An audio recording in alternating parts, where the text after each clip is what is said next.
Hi, Nathan McCartney here. My friend Jamie asked me to answer some questions about this band we played in together called 1967. Um, I've had a really busy weekend, so a lot of stuff going on this weekend. A promise is a promise, and a friend is a friend. So I'm gonna answer these questions, but I got some stuff I gotta do.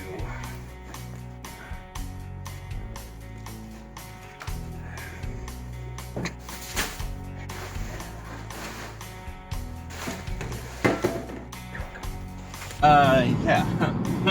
Okay, so when did I start playing guitar? I started playing guitar, I guess when I was about 14 years old. What prompted me to pick up a guitar?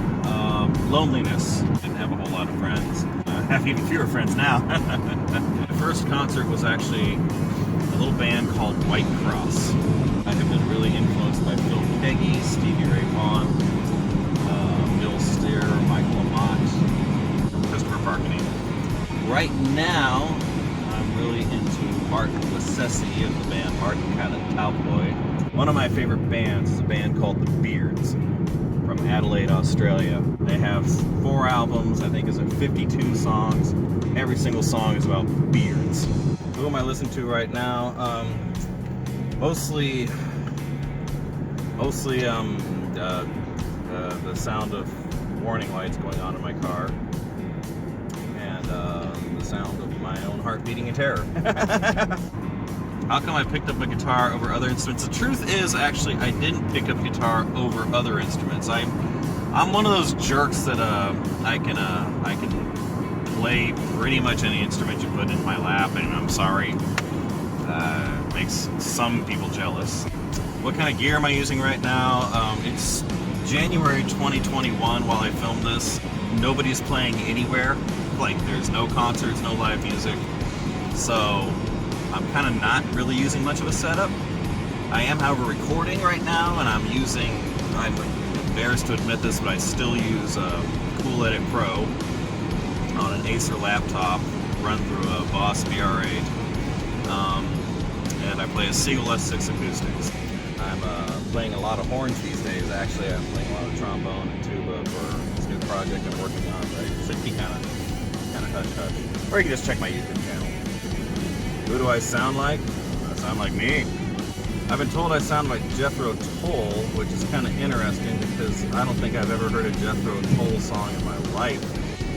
Apparently I sound like somebody that was playing a band like 1967. I mean, you're welcome to check out my YouTube channel, Nathan McCartney, and you'll hear firsthand what I sound like. Which bands am I playing with now? Well, right now, again, it's January 2021, and nobody's really playing with much of anybody these days, but I did have a nice little outfit called Nathan McCartney and the Petulant Children going for a while. Rob Japanis actually was playing drums for that on a couple gigs. And I had about 8 other musicians I called on. And that band, I was actually kind of took a cue from Jamie in the way that he approached 1967.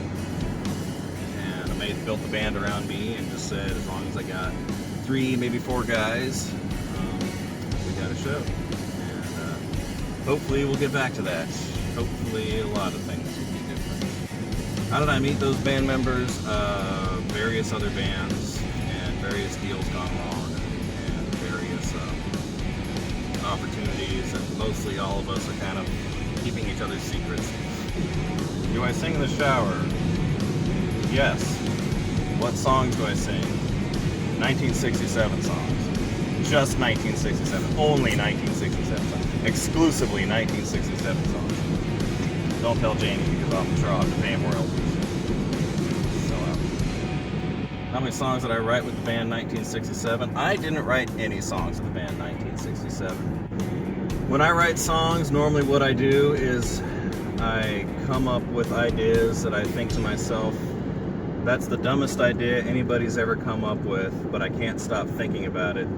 So I just kind of sit down with my guitar and flesh it out, and occasionally I'll film it and put it on YouTube. But I like to write songs about things people don't usually write songs about. Who and what inspires me to make music? everything. Who do I most like to collaborate with? For anybody with talent and drive. Anybody who's got motivation and the skills to back it. Who first got me into music? I'm gonna have to go with my parents, specifically my dad. My dad wasn't a musician necessarily. He sang and he loved theater, but he didn't like play guitar or piano or anything like that. But to this day, one of my biggest bass influences is just listening to my dad sing in church. He had this really rumbly bass voice, and just I thought it was the coolest thing. He had a real place in his heart for bass lines, and he would sing them. And like anytime a song came on the radio, he would usually sing along to the bass.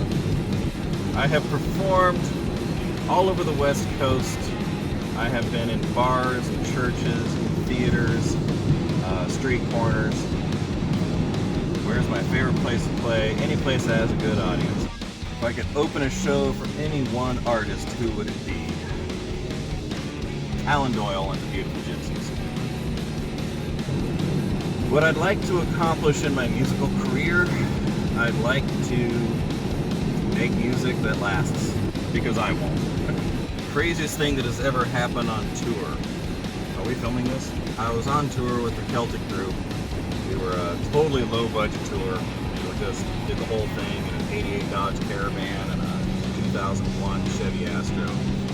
And we literally slept in our cars between gigs. And we were outside of Newport, Oregon. We just finished up a gig and we'd driven north, and we had another gig later that night. But it was somewhere around, I guess, 5 o'clock in the morning. We were all dog tired, so we found this park, and it said no parking between like daylight, between sunset and sunrise. And we were like, no, it's 5. There's no way. The sun's going to be up in just maybe an hour and a half or something like that. So let's just pull over here. It's nice and flat. Let's get some shut-eye. And so we did. I woke up about an hour or so later to the sound of a tow truck, and opened my eyes and here's and everything like that.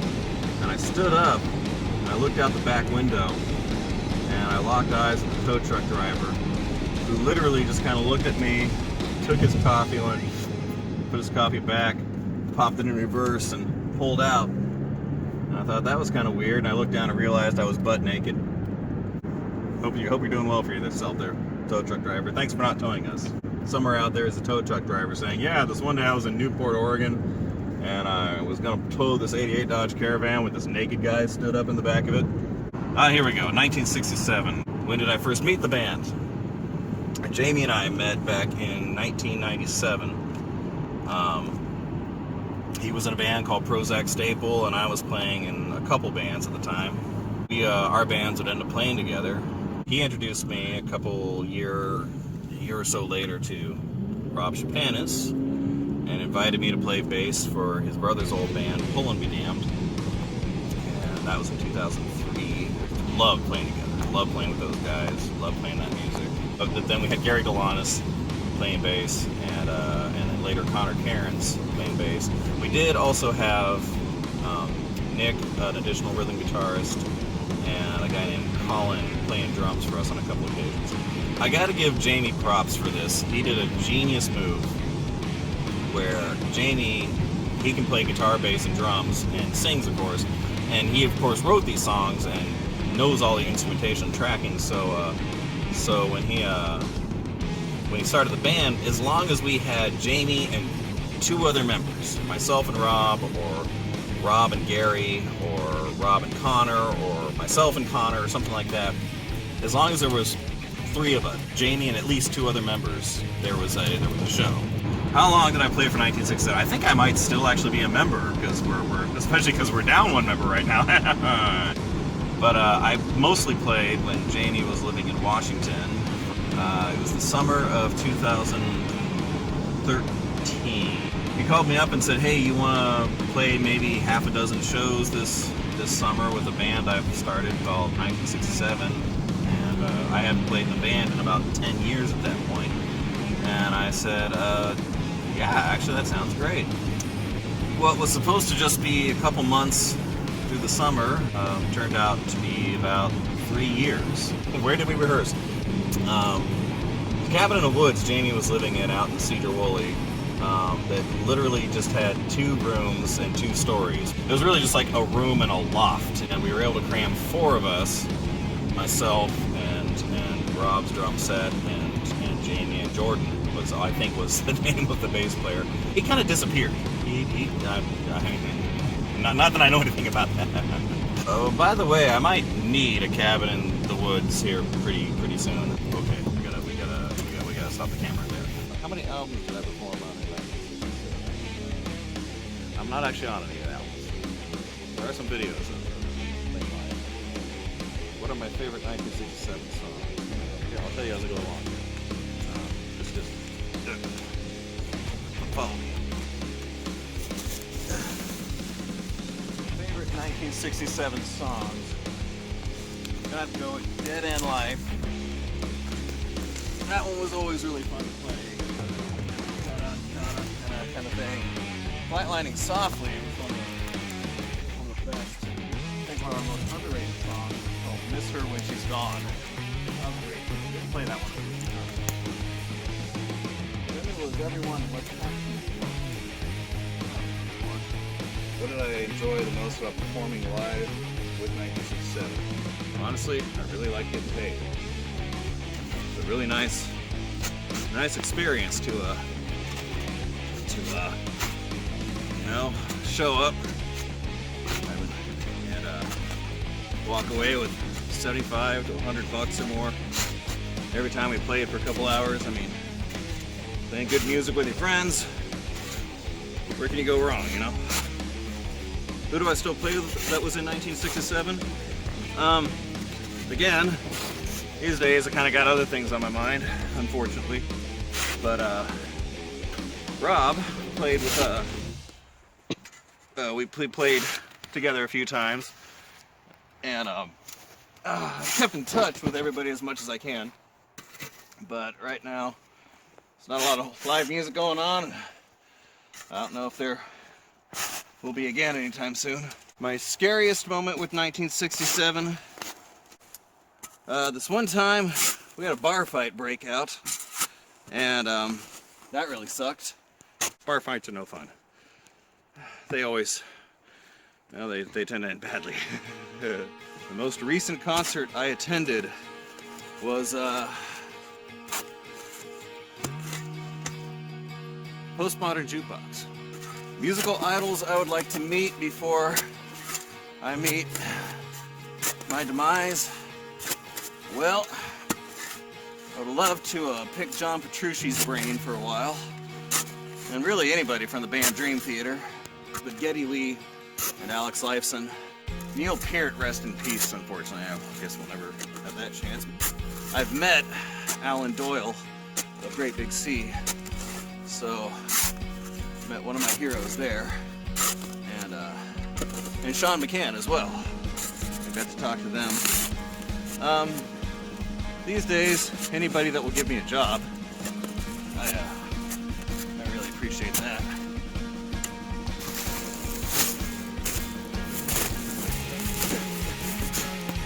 Met Rod Stewart in a Chinese restaurant in Scotland once. That was pretty cool.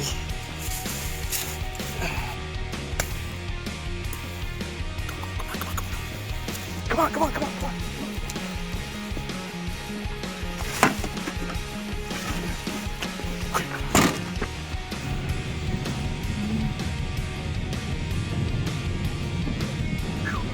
Multitasking. Gotta get a lot of stuff done this weekend.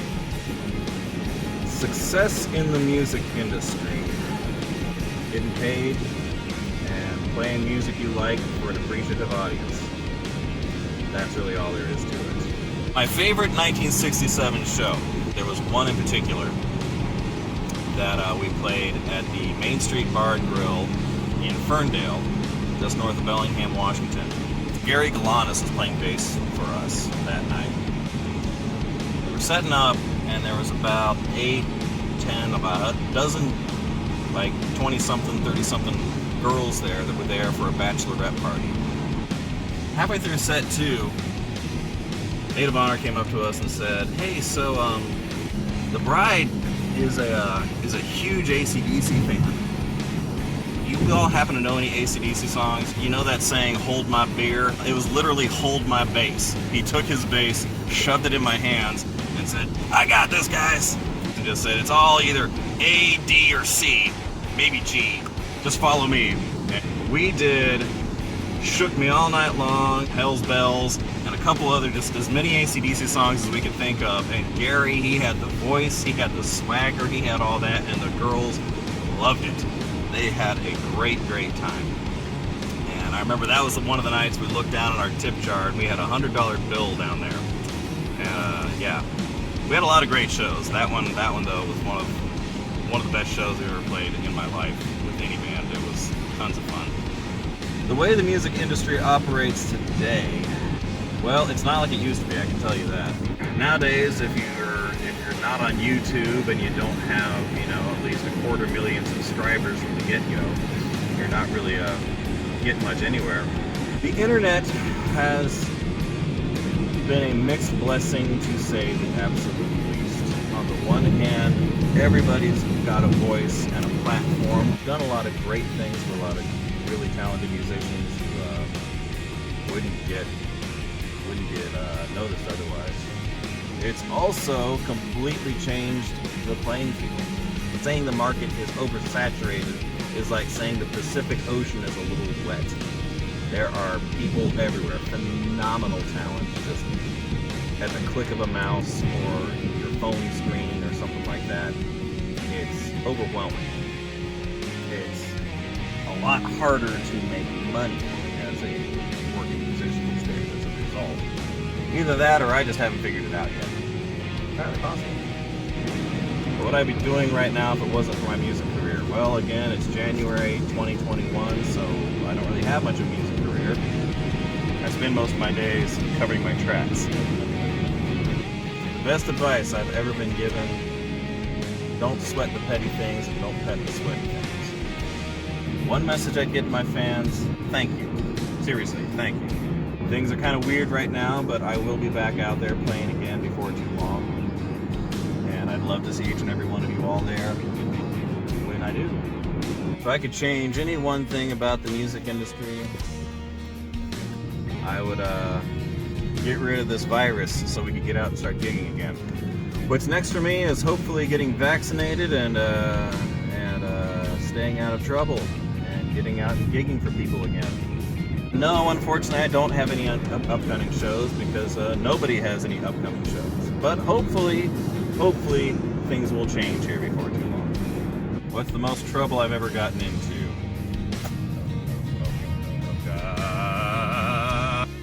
What's the most useless talent I have? Well, I have this knack for coming up with zany ideas while doing interviews that may or may not necessarily pan out the way that I hope they will. But oh God!